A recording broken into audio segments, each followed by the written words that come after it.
చంద్రబాబు నాయుడు గారు ఎలక్షన్స్లో ఏదైతే సూపర్ 6 పథకాలు అమలు చేశారో అందులో భాగంగా మహిళలకు ఉచిత ప్రయాణం అనేది ఒకటి చెప్పారు. ఈరోజు కూటమి ప్రభుత్వం ఏర్పడి సంవత్సరము 3 నెలలు అవుతుంది. ఈరోజు ఉచిత ప్రయాణం ఆగస్టు 15న మహిళలకు ఉచిత ప్రయాణం ఏర్పాటు చేయడం జరిగింది. అలాగే ప్రతి మహిళ సేఫ్గా బస్సులో ప్రయాణం చేయాలని దాంట్లో సీసీ కెమెరాలు కూడా ఏర్పాటు చేయడం జరిగింది. ఈ ఉచిత ప్రయాణం వల్ల మహిళలు ఎంతో ఆనందంగా ఉన్నారు. చంద్రబాబు నాయుడు గారు ప్రవేశపెట్టిన పథకాలు ఉచిత పథకాల కింద ఈ ఉచిత బస్సు కింద చాలా ఆనందంగా ఉన్నారు. ఎందుకంటే చంద్రబాబు నాయుడు ఏదైతే చెప్తారో అదే చేస్తారు. దానివల్ల మేము మహిళలమంతా చాలా ఆనందంగా ఉన్నాము.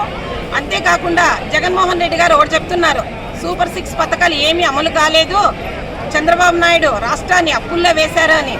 జగన్మోహన్ రెడ్డి గారిని ఈరోజు ఒకటే అడుగుతున్నాం, నువ్వు రాష్ట్రాన్ని అప్పుల పాలు చేసి వెళ్ళిపోయినావు, రాష్ట్ర అభివృద్ధి ఏం చేశావని ఈరోజు మేము ప్రశ్నిస్తున్నాం. 3 రాజధానులని ఒక్క రాజధాని అమరావతిని కూడా అభివృద్ధి చేయకుండా ఈరోజు అప్పుల్లో ముంచేసి రాష్ట్రాన్ని నాశనం చేశావు. నువ్వు నోరు అదుపులో పెట్టుకొని ఉండకపోతే రాబోయే రోజుల్లో మహిళలము నీకు ఇంకా గట్టిగా బుద్ధి చెప్పాల్సి వస్తుంది. ఎగ్జాంపుల్ ఏదో కాదు, పులివెందల ఒంటిమిట్ట నీ ఇలాకాలో ఈరోజు తెలుగుదేశం జెండా నాటింది తెలుగుదేశం పార్టీనే. 30 సంవత్సరాల నుంచి నువ్వు నామినేషన్స్ వేయనీయకుండా అందరి ప్రజల్ని భయభ్రాంతులు చేసి నువ్వు ఎలక్షన్స్ జరిపావు. ఈరోజు న్యాయంగా నామినేషన్స్ వేసి నిజంగా న్యాయంగా ఎలక్షన్స్ జరిపి నీ అడ్డాలో మా పార్టీ జెండా నాటాము. రాబోయే రోజుల్లో నీకు ఇంకా గట్టిగా బుద్ధి చెప్తాం.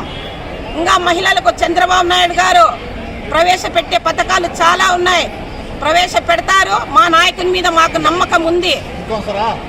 ఈ ఉచిత బస్సు ప్రయాణం కల్పించిన చంద్రబాబు నాయుడు గారికి మహిళల తరఫున ధన్యవాదాలు తెలుపుకుంటున్నాం. అలాగే లోకేష్ బాబు గారికి ధన్యవాదాలు.